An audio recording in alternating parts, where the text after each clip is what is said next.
Hi friends, Stephen மிதுனோட இயக்கத்தில் Gomathi Shankar, Michael, Smriti இவங்களோட நடிப்பில் வெளியான இந்த படத்துடைய கதை என்ன அப்படின்னு பார்த்தோம்னா, படத்தோட ஆரம்பத்திலே 9 பெண்களை நான் தான் கொலை பண்ணன்ற மாதிரி சொல்லி சரண்டர் ஆகிறாரு இந்த படத்துடைய ஹீரோ.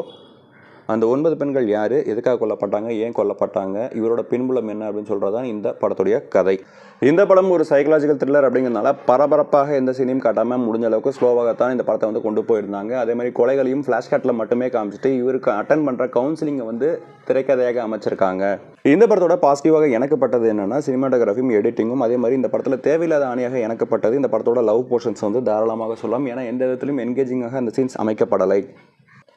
இந்த படத்தோட கிளைமேக்ஸில் எல்லா கதையும் வந்து ரிவர்ஸ் ஆகிற மாதிரி ட்ரை பண்ணியிருக்காங்க. அது ஓரளவுக்கு ஒர்க் ஆகியிருக்கு. அட் த சேம் டைம் இன்னொரு கேரக்டர் புதுசாக இன்ட்ரடியூஸ் பண்ணி கிளைமேக்ஸில் அடுத்த பார்ட்டுக்கு லீட் வச்சுருக்காங்க. அது எதுக்கு அப்படிங்கிறது அந்த டைரக்டருக்கு மட்டுமே வெளிச்சம். இந்த படத்தோட ஹீரோவுக்கு மோனோ ஆக்டிங் நல்லாவே வருது. ஆனால் அதுக்கு நம்ம பலியாடாகணுமா அப்படிங்கிறது உங்கள் இஷ்டம். இந்த படம் வந்து நமக்கு நெட்ஃப்ளிக்ஸில் அவைலபிளாக இருக்குது. உங்களுக்கு நேரம் கிடைக்கிறப்ப இந்த படத்தை பார்த்துட்டு உங்களோட கமெண்ட்ஸை தெரிவிங்க. நன்றி.